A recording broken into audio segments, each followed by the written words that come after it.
right. Well, welcome to episode 8 of the Musicians Insider. Today, I'm very pleased to welcome Chris Moore, who's a drummer who does a lot of really cool things, a lot of session stuff. But Chris, I'd love you to tell my audience what it is you've been up to lately and how you got to where you are and what you do. Please introduce yourself to my friends. Okay, yeah. So I'm Chris Moore, and I am located in upstate New York, and but my studio's in Albany, which is considered the capital region. But anyway, yeah, I've been playing drums ever since I was a kid, and but I have played with you know, some great musicians through the years. And mostly what I've been doing through COVID is, of course, recording drum tracks for artists as mostly a freelancer. And it's been a really fun and, rewarding experience. But yeah, it's been it's challenging for everybody because during COVID, we were all trying to figure out how to make money, how to survive, how to keep playing and all that. So anyway, I kind of always recorded as a freelance artist for people, and then have joined some bands along the way and all that. So I was kind of like in a perfect setup to be able to do this kind of work. So it was very it's been a really exciting time. Yeah. Well, so I met you through Tracy, who's a manager friend of ours. It's kind of mutual. Yes. She's awesome. Yes. And I Yep. remember you were working with your brother and George and another person on Project Infidelica, I believe. So it was Angelo Moore, who's not actually my brother, but he Oh, feels like my brother. okay. I didn't catch that. So Angelo and Chris are not brothers. Okay. Correct. Yeah. So Angelo is a singer for the band Fishbone, Yeah. and one of my favorite, singers of all time, and just an incredible frontman and all that. So yeah, Project Infidelica was Angelo and then George Lynch, and we kind of did this thing together, and we put an album out and played some shows, and it was really fun. And then the following year we did a band called Ultraphonics, and that was basically George, and then the bass player and me, and then Corey Glover from Living Color.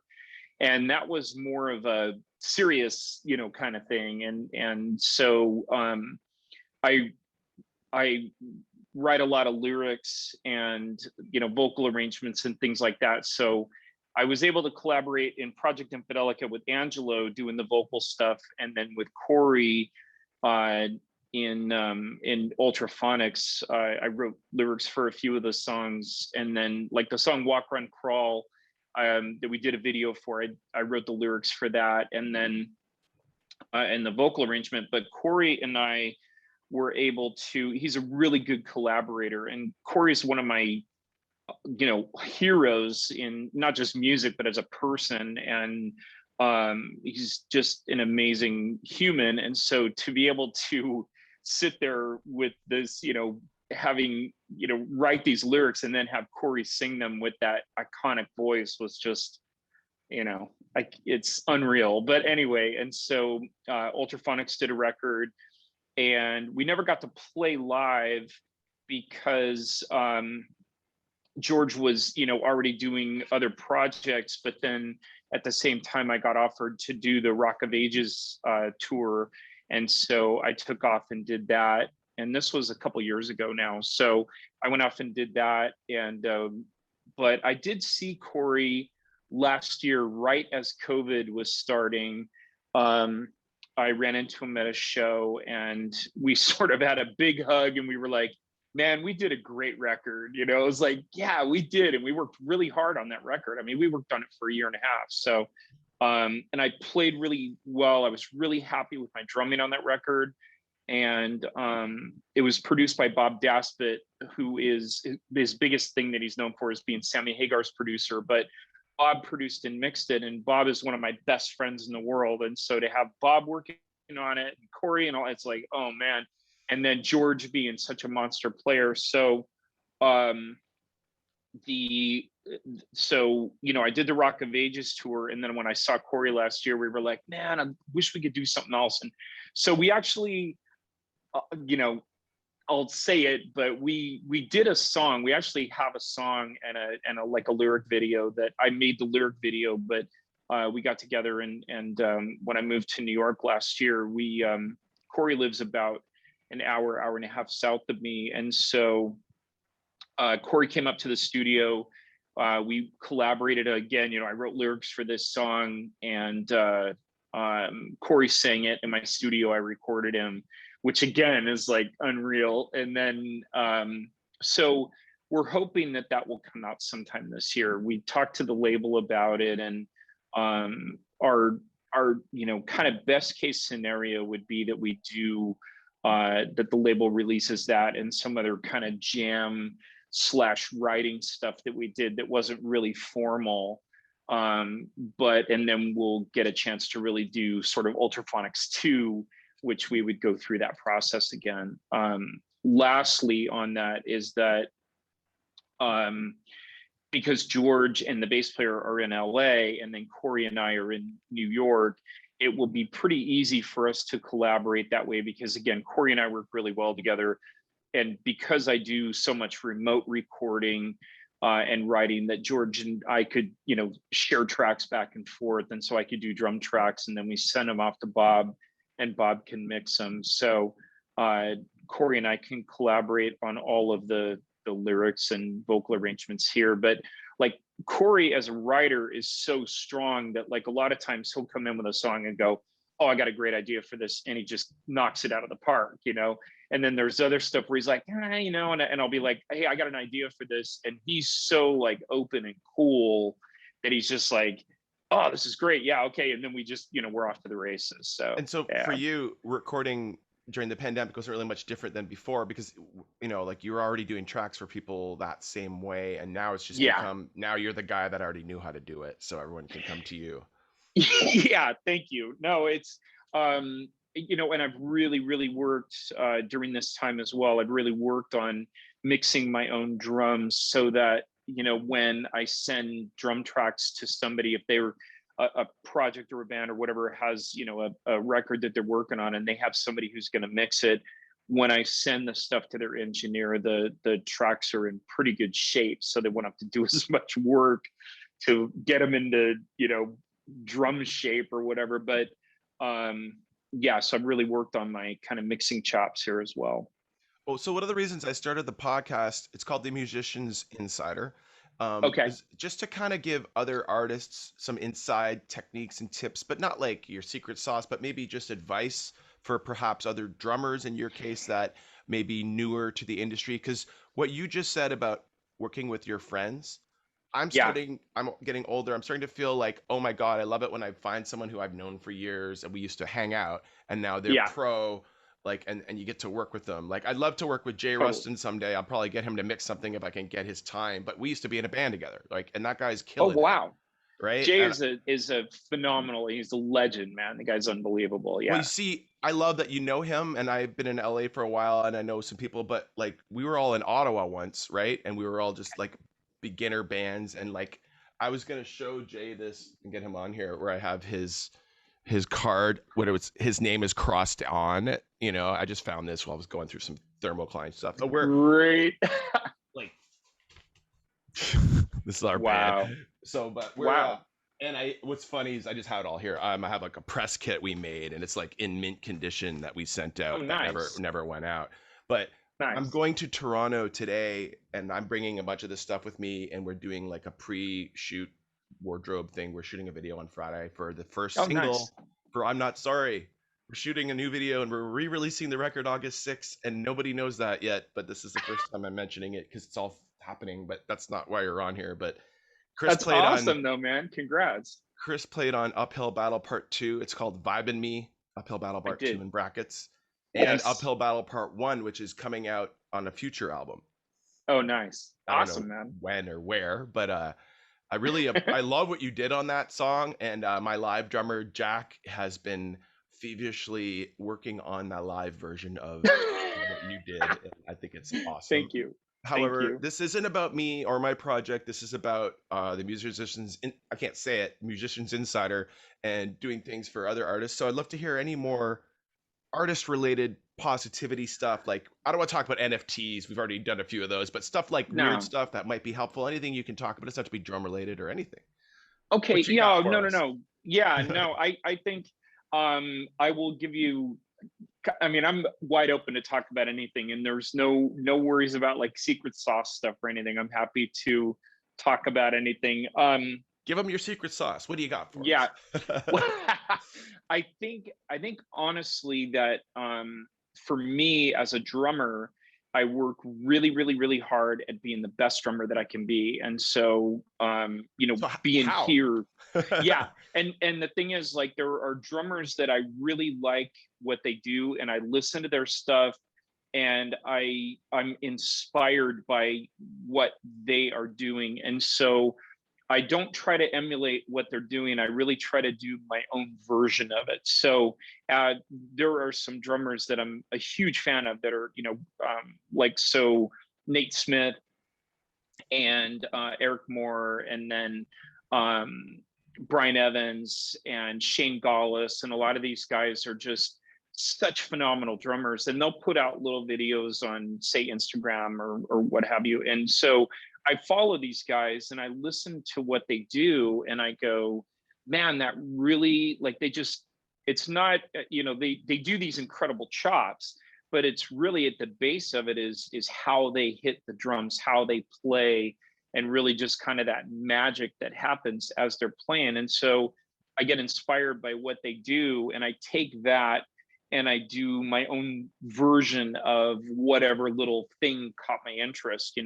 And I think that's a big way to stay inspired, motivated, and I set sort of little goals for myself, like, okay, before I start recording today, I'm going to work on this drum chop, or I'm going to work on this drum fill, and or this beat that's crazy. And I'll do things where, as you know, I play what's called open lefty. So my hi-hat, I play on a right-handed kit, but instead of crossing over like a right-handed drummer, I play left-handed. Okay. And it's just, I'm More self-taught. efficiency. And yeah. And that was how I learned to play the drums. But so what I try and do is I really figure out sort of my way of doing whatever these guys are doing. I stay motivated about, okay, when I practice this, or I'm going to figure out this drum chop, instead of starting with my left hand, I'm going to start with the right, and do things like that would, I used to have a I used to have a thing that I would try to play things that no one else could play. Like, I would practice something for 6 months and develop my forearm muscles that would be basically, somebody would have to go through 6 months of serious, almost like weight training, to be able to do what I did on the drums or in my drum solo, and that kind of thing. But nowadays I just kind of want to play and make it sound good. And so that is really something that is inspiring to me, is watching these other drummers and learning from them, and then applying my own sort of version to it.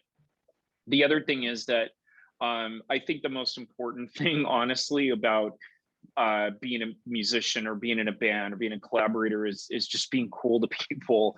And so many, I've worked with a lot of artists who um Me.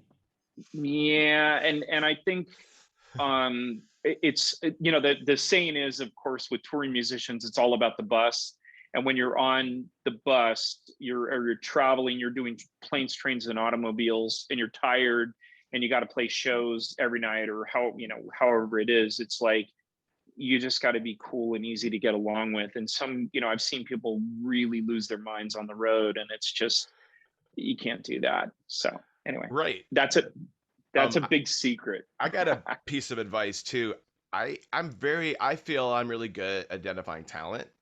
but so I would hire like the best person in of the crew of people I was looking through. The problem was I wasn't even thinking about identifying mental capacity, or are they good to work with. Like, I didn't catch that when I was younger. So I'd Yeah. always go for the best guy at doing the guitar part or whatever, the rhythm person we needed, or lead, whatever we needed.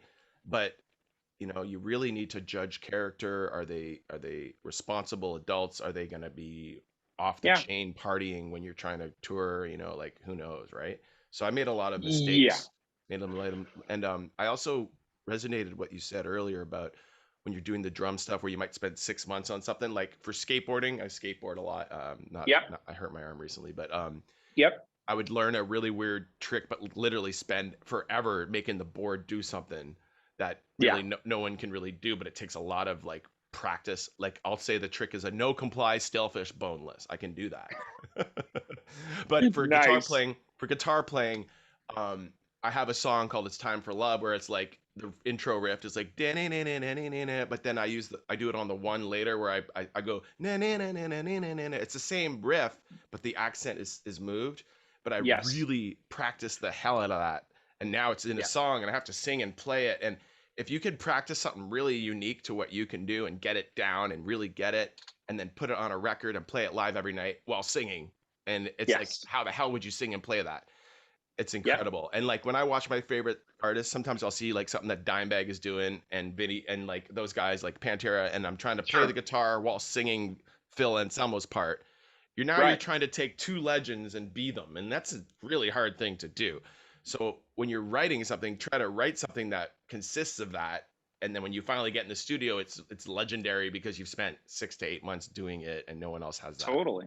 I love that. No, and then I think the other really big thing that I try to do, and I guess if there were any secret sauce, this is probably my biggest one, is that Love it. when I'm recording a track, I always try to add value to it. And if that means laying back and just playing the groove for somebody, for their song, okay, cool.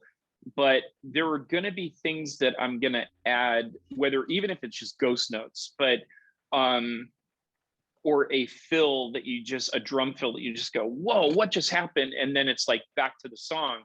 But I think that um probably the again, that's my secret sauce, is that I really do try to add value to any track that I record, even if it's one thing, even if it's just one thing and that's it. That's what I'm trying to do. And so um the there are some drummers out there that will say like, well, I'm really good at just laying back and playing a groove and I make it sound really good, and I've got these vintage Boring. drums and I've got this great gear and it's going to sound amazing. And it's like, so basically you're a drum machine and you could be replaced easily by programming the drums, because they don't have to worry about multiple takes and paying for studio time. They just program it up and it's done, and it's going to sound cleaner than your mics. And Jay Rustin, as an example, had posted a thing recently that said it's a real shame that the top 10 or how many ever top whatever of rock tunes are all programmed drums. And I was like, yeah, it'd be great if actual organic live drums could be recognized as such an important part of a song. And he was like, yeah, but Chris, everybody knows that you're not going to get away with it playing real drums on a top 10 record. It's just, that's the way the business is right now. And I'm it's gonna so, try. yeah, no, I know. And that's my thing. It's like, whether I get a top 10, okay, fine. But what I'm really trying to do is create moments that are exciting within songs and fit within that mix and really, lay into it with the band. But I think that's a big problem in the music business right now, is that so much of the words production value make my skin crawl, because when someone talks about production value, when it comes to recording, what they really mean is we're going to use all computer, sorcery to make this song sound flawless, even if, an auto tune and all that other stuff. And it's like, no, man, make it sound organic, because to me, that drama of a song where it feels like it's going to go off the rails and all of a sudden it's like, wow, it's so exciting and challenging, and that's what I want to listen to. The program stuff and the all the fake, production value stuff. As soon as I hear programmed drums, I just turn the song off. I'm like, I'm just not into it. So I'm finding that I saw this coming, and this is my prediction, was that there's a split and there's a divide, and I like to talk about the divide. When you go to Okay, go. NAM, for Sure. example, you see the divide between old man rock Yeah. and EDM artists. I don't Yep. mean that, but when I'm in the studio, I say to my producer, I say, this is too old man rock. It sounds like Yeah. something that their kids' parents listen to. Yep. So we're doing a blend of EDM drums and live drums as much Yes. as we can. A few songs, Yeah. it's all just programmed because it doesn't need it. Sure. Right. But I love the fact that I have a live drummer live. I was doing everything last year, not with the Yeah. drummer, just Yeah. playing the tracks. But now I have a live drummer, and it's like I'm not going back to just me. Nice. Yeah. I don't want to be a DJ with a guitar. Well, and the thing is this, that's the other part of it, is that everything has its place. And so if someone's using programmed drums, my thing is, hey man, awesome, do it. If that's your sound and that's your vibe and all that and the auto tune stuff, and you're doing that computer stuff, awesome, do it. On the flip side of it, I think that there can be again, like this organic feel to music that is really sorely missed. And another drummer that's one of my favorite drummers right now is Mike Miley, with Rival Sons, and it's like that band is just crushing it. And it's like these guys are writing incredible songs. Everybody in the band's super talented. I love what they do, and it's like, man, that's it's and seeing them live is the same thing. It's like there's so much drama in that live performance that you're just going, God, um, a band that I saw a couple times, when I was in California, they're actually from England, and they're called Virgin Marys, and their drummer Danny Dolan is another one of my favorite drummers, and he's just this. He plays left-handed on a right-handed kit, and but his way of playing, like, this is a guy whose hands are covered in blood when he finishes the show. He's such a monstrous, ferocious player, but the way that he hits the drums, and he uses these big, just huge toms and just this, but his kit is set up really low, and he has a small kit, but just the way that he plays, he's such a classic drummer. He's a young guy, and he's such a classic drummer already. It's just incredible what this guy, how he makes the drums sound. And So that doesn't again, I listened exist to in that. programmed drums. That doesn't Yeah, exist in the world of programmed drums, and I appreciate that. yeah, yeah. And I think, I'm not talking about playing without a click or any of that, because when people start going, oh well, it loses the natural feel, when you play to a click, and it's like, no, my job is to play to a click so that it's right on the money, but I don't sound like a drum machine, and it's like, my job is to make it sound like I'm not playing to a click. And that's another, I think, important distinction. And it used to be that, you make the record and then you have the live show, and they have to kick ass. They don't have to be the same, but they have to kick Right. ass and they have to make sense. But what I've really been working on was make a kick ass record, and when you play it live, it's the same, but you're doing all the stuff you did on the record live for the audience, like almost like the way Dream Theater would do it. You do it the Yep. same way, but I don't want to Yep. sound progressive. I want to sound like, alternative rock. But my secret is bringing the EDM tracks in. We use Ableton for Yeah. everything. And Totally I find right. that most people are using, so that's what I was going to ask you earlier, but the old man rock divide, like people are Yeah. so stuck on Pro Tools that they don't Yeah. have access to Serum or things like those plugins that seem to only work good on Ableton or the right thing. So you have to really Right. partner up. I partnered up with Excellent Studios in LA. And Okay. Parker, who mixed the tracks we did, is like an EDM Yeah. producer, but who plays Yes. drums. So Great. getting that world together is really what you kind of have to do there. But Yes. Agreed. And I think technology can be such a huge help in what you're doing, and using it as a tool is just such a,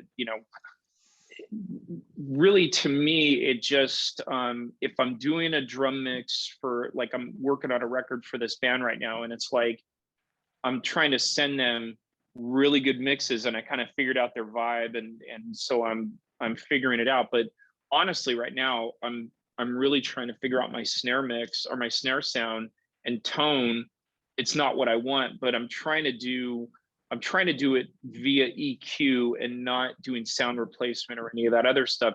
For a different artist, sound replacement would be the way to go. It just depends on that particular where it project. works. Yeah. Interesting. Yeah. And on that divide thing, I'm mentioning it because do you see it? Do you see it where like there's all these Yeah, people that are doing something, like you got Sullivan King and Excision and all those Lost yeah, Lands guys, and then you've got like the Wolfgang Van Halen camp, like all these other, totally. it's totally different. You got guys like Jay Rustin who work in big studios and they are always talking about, getting great sounds and doing it the Yeah, right way. And then I'm like, well, what am I doing? And I don't think I could have got the record I had if I went to those guys until I got it written and then go to them to maybe do a final mix. yes, no, totally right. And the thing of it is that I I think a big part of that divide is there's a there's sort of, it's the approach. Okay, so like with kind of the old way of doing it, it was a lot more based on, kind of like musicianship and and how much money's behind it, of course, but it's Gear. the musicianship and it's in the hands and the gear and all that stuff. And now with the other side of it, it's a lot more about technology and how can we use technology to create something different. So the question becomes, as a musician, I go, okay, someone who spent their entire life working on their craft as being a good drummer or guitar player or whatever, they've worked on that, so what they're recording or what they're playing is, there's something special going on there. Okay, there's that. Someone who's using technology, they've they're not as technically proficient on the instrument, but they've spent the same amount of time figuring out the technology and what to do that's unique and different using the technology. And so that side of it, I have just as much respect for somebody who's using the technology. It's not like, oh, they're not as good of a musician, so whatever. It's not that at all. It's like I couldn't figure out what these guys are doing with the technology, you know, For as vocals, well. for Totally. vocals, when you Yeah. record with an EDM producer that knows how to like take vocals from somewhere and just make it do what they Yes. want anyway because they're so used to samples, when Totally. you're singing, they're blown away that they have the opportunity to make you do what they ask and shape it quicker and easier. And then if Yeah. you don't get the note, they're like, "Oh, I tuned it and cut it shorter. It's fine." In the backup vocal, like I listened to Oh my yeah. backup vocals, and some of them are like they're so weird because my producer's like, "Oh, you got it," and then he tweaked it and threw it in there, Yeah. and it Yeah. sounds great in the mix on itself. Of On course. its own, it sounds weird, but that Right. doesn't freaking matter. Oh Um, no, no, no. It but doesn't. we're That's yeah. learning this because my drummer is going through and learning all the vocals, and we're listening to the backups, and some of them are just wonky as hell, but it's like they're fine. They sound great. They actually sound. It makes my sound. Yeah. Um, Yeah. so I wanted to ask you. I know you're writing lyrics and you're writing stuff. Do you sing? And how do you sing and play drums? And is there any advice for that? Um, I have taken voice lessons and I'm not a great singer, but I, I'm not like when I write, I'll I'll write the vocal part and I'll sing the vocal part on the demo, but I'm not what I would consider to. I don't have a lead singer voice, so I can sing harmonies like when I'm playing drums, as That's long as kind I of what know I'm my asking. parts. That's Yeah, so as long as I know my part, I can do it. The biggest thing about playing and singing is it's just practice. So when if I have something that I'm working on where I'm going to go play shows with somebody and I'm going to be singing the harmonies or whatever, it's like that's my practice session as I play the set over and over and over and sing my parts as I'm, as though I'm on stage. I guess it's just practice. Like, how do you not It is. sing percussively while you're trying to do the thing? You're not Phil Yeah. Collins in the night. Yeah. No, it's very much about you like if I have to hold a note and I'm rocking out and I've got to hold a note harmonizing, it's like, yeah, I really have to practice that. It's just practice. Um, yeah, no, everything Interesting. is practice. When Yeah. I did the Rock of Ages tour, we did 200 shows in 100 cities, and I'll tell you about that too. It was an interesting experience, but before I even showed up to rehearsals, I had already practiced the show, the full show. I practiced it 200 times before I even showed up. So I knew the show better than anybody, and they called me the glue You're the because quarterback. I knew the show better than anybody, and it was run mostly was run on a click track. And so I would get my cues and I would have to like, you'd have to start a song where you'd have, two counts and all of a sudden you're going. And it was like, I was What ready to tempo go is the it? whole time. Right. Yeah. So you really need to practice that, because we used to do that Yes. too, where I would give the drummer 2 clicks because he knew Yep. the song, so he only Yep. needed 2 clicks. But Yeah. there's that technical issue which happened to me at the Viper Room. We played a show where I had a backup singer. I let her start the song, bad idea. And when she hit Yep. the start button, she didn't hear the click through the PA because it doesn't come through the PA. It's only coming through the Right. PA in practice because she wasn't Oh, wearing right. headphones. She wasn't wearing in ears. She didn't Okay. hear it because the click only goes to the drummer. So she hit it again and he got an extra click. We started one beat off. Oh boy. Yeah. And he's Yeah. looking at me and I couldn't fix it till the bridge because there was a break. Yeah. No, I had it on the Rock of Ages tour where the musical director was running the click, and there were a few times where he miscued it, and so the click would be completely off with what we were playing, and he would have to bail out for the remainder of that song. And the thing that's challenged, so we'd have to play the song, that section of the show or that song, with no click, and it was fine. But it's really working without a net because the lights Magical. are all cued to the Ooh, click. yeah. So all of the light changes and everything are all, so I had to just like, play through it. And it's like, everybody would high five me after, like, good job, but it was, that was a challenge, was, if somebody else screwed up and I had to clean up the mess. But that is what it is. It's like, that's again part of that drama of live performance. Sometimes it's magical when that happens. Sometimes it totally can be. Not totally when it's attached to your lights and video and everything, and there's Cirque du Soleil performers jumping into pools. Maybe not, but otherwise. Yeah. But the other thing I was going to tell you that I've been doing that is really, really fun, that's, I've been having more fun with this than almost anything I've ever done, is I'm doing these mini tracks with Josh Paul from Daughtry, the bass player. And Josh is somebody that has become a real friend, and he's just a great guy, one of the best people I know, but he's such a monster bass player. And he's just one of these guys that wants to play every day. That's all he wants to do, is just play bass, And I'm like, man, I so get that. It's like, I just want to play drums every day. We got to jam sometime. Yeah, totally. And so Josh, it was like, I would see him putting out these little videos, and so it might be 30 seconds where he's just jamming to like a little drum track in the background or something. And so we started collaborating, and we've actually written full songs together. So some of these, we figured out that, of course, on Instagram, they cap you at 1 minute.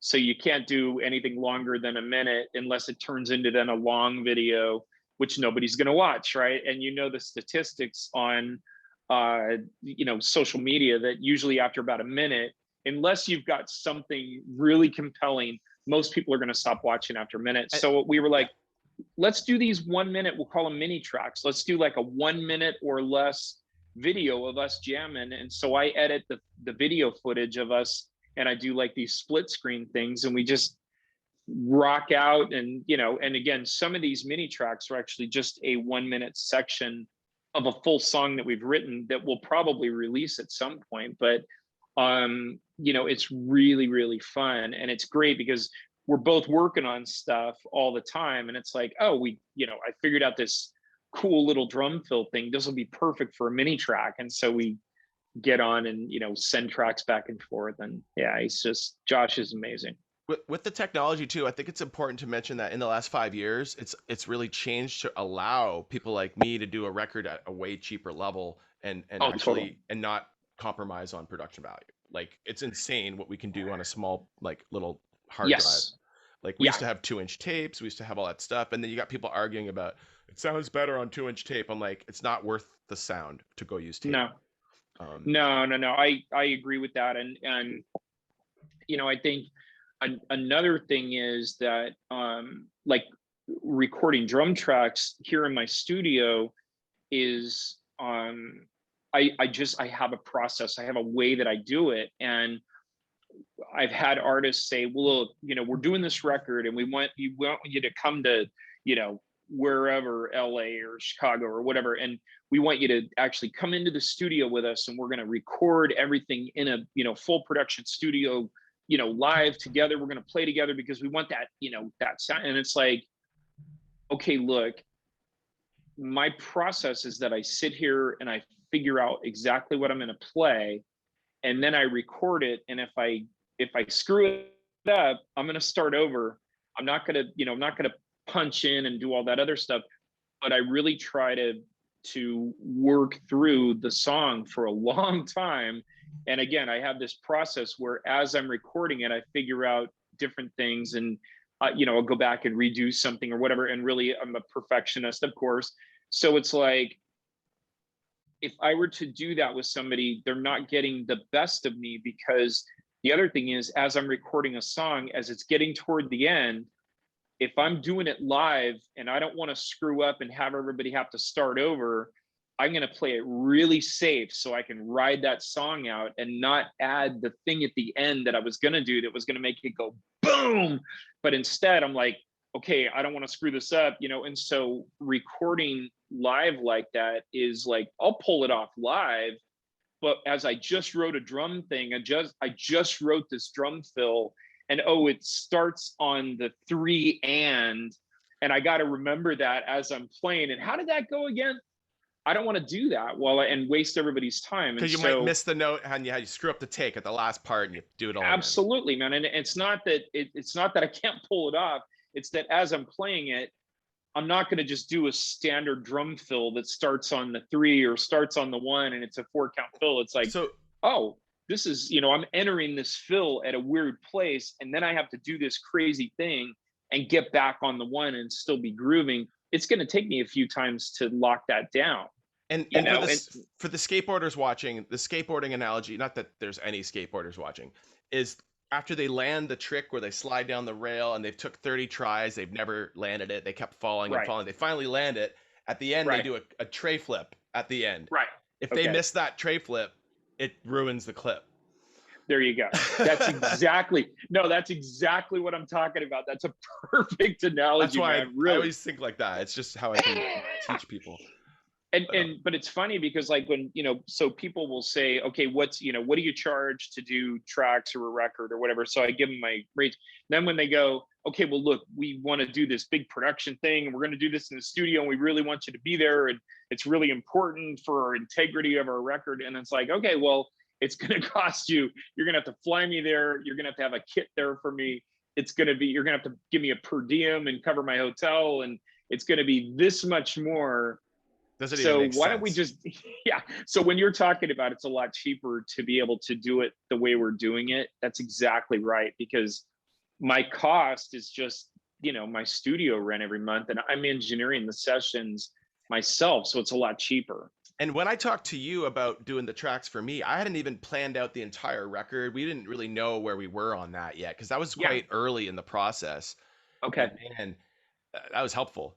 One of the things, I was talking to a friend of mine last night who's a musician, but he hasn't really never finished anything. He told me about all these songs, and I said, well, do you use technology to track your songs? And he's like, well, so I'm like, dude, open Google Sheets, make a list of your songs, put a link to all the MP3s of what you've done so far. How do you do it? Go to SoundCloud, put them all, like, it's free. It's all free. Yeah. It doesn't cost anything to do that. It just takes organization. Now you have an album 1, line 20 to 30 is these tracks. Album 2 is going to be these ones. If it sucks, you can replace them and you can send your collaborators there. People don't really know how to do that. I work as an SEO. I have a computer science degree. I spent years at Nortel. I've done a lot of stuff like that. Like, I know Tom Morello had a degree. We all thought that was cool. And now I'm like, wow, I had a career. I mean, I'm so old. I'm doing my music career after it. So I use that to my advantage. And being able to, at this day and age, have the technology finally let me do a whole show alone and sound right. But now bring a drummer and mute the drum tracks. It's awesome. And I won't be using the hoverboard. I'll just have other people on hoverboards around me. Nice. I love it. Yeah. So, Yeah, I broke my arm skateboarding on Labor Day. I was like 2 week quarantine. I came home from Vegas and I got out of quarantine. I went to the skate park I'd never been to, and I did a I fell on my arm. I had a wrist guard and everything on, but I suck I at falling. remember when that happened. Yeah, Well, I did you know know. that in December I went snowboarding on the first day that they opened snowboarding, and then last day that they opened snowboarding because they closed it, and I broke it again. Oh man. Two Oh, times this year. Yeah, I didn't want to tell too many people oh, till it healed because I was like, you're gonna oh, seriously break your arm when you're about to go on tour or something. So that's never gonna happen again. dude. Ugh, I know. Glad you're okay. I'm great. I'm great. I just for exercise now I have to. It's like walking, snowshoeing, low impact anything, and Yeah. I'm afraid to. It couldn't take my weight. Like it healed, but it couldn't take my weight Yeah. yet, and it just broke in a Yeah. different spot. And I was like FML, but I learned a hard way. So Years ago, there was a motocross racer named I think his name was Brock Glover, and he was awesome. Incredible guy. And I used to race bicycles, like Tour de France kind of stuff. And he got into bike racing. And anyway, he had apparently his wrist had been broken so many times that I think he actually broke it in the air on a jump where he was like, adjusting himself while he was in the air, and it broke, and was like, man, that's rough. landing. Yeah, I Oh, know. oh, I Poor don't want to guy. talk about that at all because I can feel it. Okay.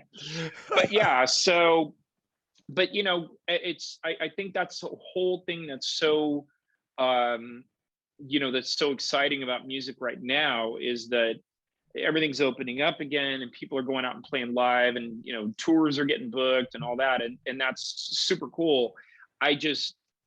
I'm kind of waiting for the right offer to roll through before going on the road again. And so I'm super happy to be here in the studio just doing my thing until then.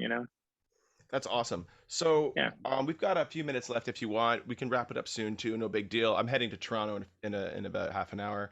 Okay. Let's see. Anything else you want to tell me about? Maybe anything that you want to that's coming up that you're excited, or anything coming up that we could promote? Well, I'll tell you what. I don't have anything other than Chris and Josh's mini tracks right now. I'm working on a record with a band, and I think actually the guitar player posted something about it. So I guess I could say that I'm working on a record with a band called Vante, out of Chicago, I think or like Illinois somewhere. But really good guys and a cool record, and good songs and all that.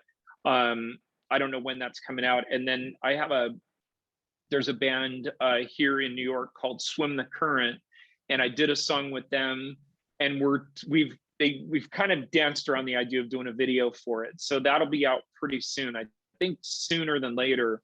We're doing that, and then I have a lot of these things that I'm doing, unfortunately, are like secret projects that I I, can't talk about. that's the Or best thing. I love to hear that you have secret projects in the works, and then you can come back here when they're ready, and we'll talk yeah, about it again on a Chris Moore I update podcast. I How does that totally sound? will. And what's funny about that is that somebody said recently, I saw this guy post on social media, and he's like, all these bands that have talked about during, COVID and during the lockdown, that they've written all this great material and they got all this new stuff and they're all excited about it. He's like, why don't you guys just put it out? Like, stop talking about it, just put it out. And it's like, well, there are labels and managers and other bands involved and all kinds of stuff. You can't just go, hey, we just did this, record and we're putting it out there for you. Uh, Actually, you you know, kind of can if you're like very independent, and then you just go with a distributor, and then you hire all the right. people yourself, and then you find out you got to do it all in 3 weeks. Oh yeah, no, you can, but it's But like, to go big properly, you got to do yeah, it a and long that's way. that's the issue. A lot of these people are like, well, we need 3 months of lead time with our, PR people so that we can do. And it's like, I go, okay, that's fine, whatever. I'm just here to do my thing. So, but yeah, I've 3 to 9 months is usually the answer of like, okay, well, if we're gonna do this record and release it right, we got. And I'm like, yeah, okay, that's cool, but I'm on my next project anyway. Don't wait till it's out of style. Yeah. Well, but I totally get what you're saying, and that is, that is something so nice about being, sort of, the new music industry. self-sufficient. Yeah, the new way of doing it. Yeah. Well, Yeah. so like I was saying, I've got like 3 weeks or whatever to do this, but the second single we do, we'll spend more time on it and we'll put more money into the video. Nice. I'm trying to do it where I have a fantastic team I just pulled together for this video, and we're actually talking about the future videos being arcing from these ones. Oh, very cool. That's Like, great. Very Rick and Yes. Morty. I love it. So hopefully that'll happen, and I'm extremely excited. But next time you talk to me, this video will be Yes. completed. Today I'm going down to like meet about it. We don't even have the treatment completed yet. So Okay. we're shooting it on Friday at the Horseshoe. So Oh, very cool, man. that's a poster of me at the Horseshoe a long time ago. Wow. That's awesome, man. I'm upstairs today. I'm normally in my other office because it was so hot. This is where the air conditioner is. I was just like, I'm not going to sit in this heat for a podcast like I did with the last podcast. I was just ready to die, so I had to end it a bit early. My last guest was Steve Thompson. He was a producer for Korn, Guns N' Roses, Metallica, so that was cool. I encourage people to watch the other episodes. There's some technology stuff, even the one with Scoble, the very first episode, we talk about NFTs. Nice. But Chris, really cool to talk to you. Thanks, man. I would love to hear more from you. Please stay in touch. Yes, And, for sure. If you have any links you want me to add to the site below here, just send them over to me before I post this. This is going live tomorrow at noon. Okay. So well, my website, as long as it's working again, chrismooreofficial.com. Beautiful. And if you want anything to happen with that, we should talk more about what we can do. Okay. Yes. Thank you. Yes, for sure. I know. And you keep me in the loop. If there's any problems, just ping me. Thanks, man. Thanks for everything. I appreciate it. All right. Wonderful to have you on the Musicians Insider. Chris Moore, drummer and friend, nice guy, and hope to jam with you again and have you come to a show. And who knows where that'll go. But I'm not going to expect you to play Vibe and Me up on the last second. Well, no, I'm totally into it, man. I want to come see you live for sure. So we'll figure that out. Any messages for Jack, my drummer, who's going to be playing that? Just have a blast. It's super fun music to play to. Yeah. Enjoy. Awesome. All right. Well, thank you, Chris. I'm going to stop the recording. Buddy.